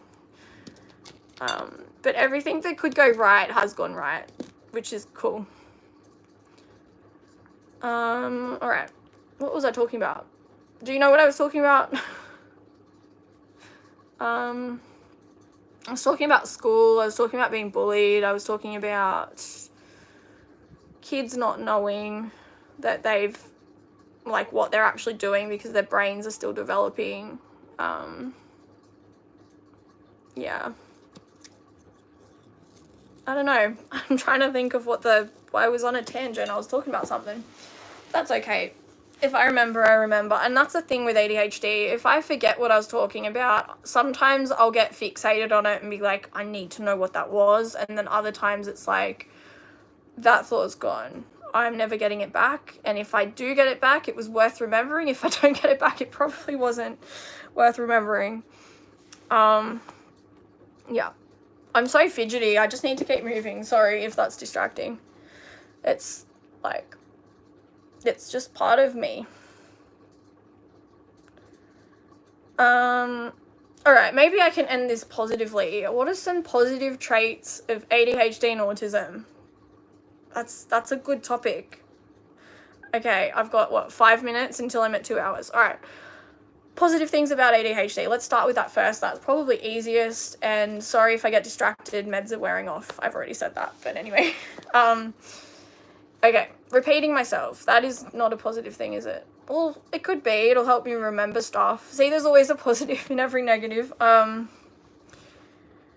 Okay. Positives with ADHD. I'm really good at thinking outside the box. I'm good at creating things. I'm good at kind of doing things on a whim. So some people might be like, oh, I don't want to do that because something could happen or it could have a bad, but ADHD is like, I'll give it a shot, and then who knows what happens. We don't know. It could be good or bad, really, but autism seems to have that logical thought process that's like, let's think this out before we do the bad thing that could be bad, because it might actually be good, but we need to think it through a little bit and just pull back the reins and be like, okay, let's plan this and think it through.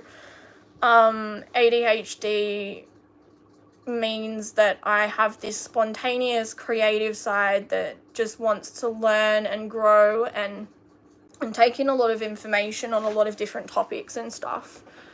And I think that helps me because, I don't know, like, it gives me more perspective and more understanding of different things, so I can sort of imagine I'm in other people's shoes and what they're going through and just, like, be there for them because I've got that imaginative, like they say, like, oh, squirrel, and I'm like, oh, where? We don't have any in Australia.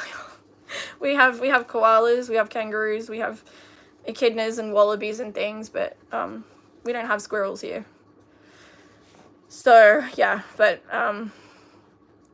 what else? So autism, I think that's probably the good things about ADHD. I've got like 1 minute left. Okay, I can't believe it. 2 hours. Wow. This just shows how dedicated I am to this channel. I'm really grateful that whoever you are, you're still here listening. Thank you. It's been really nice having company here as well. I've really enjoyed it. I've said that so many times tonight.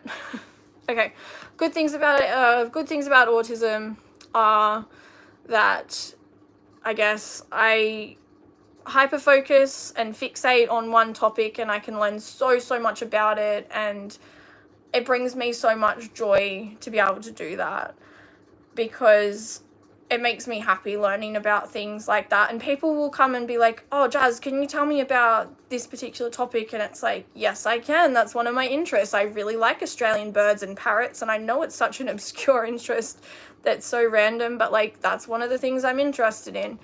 And we're not always interested in stereotypical things like trains, even though I like trains. But like, a lot of people like very stereotypical autistic things. We are at 2 hours. Oh my gosh. Okay.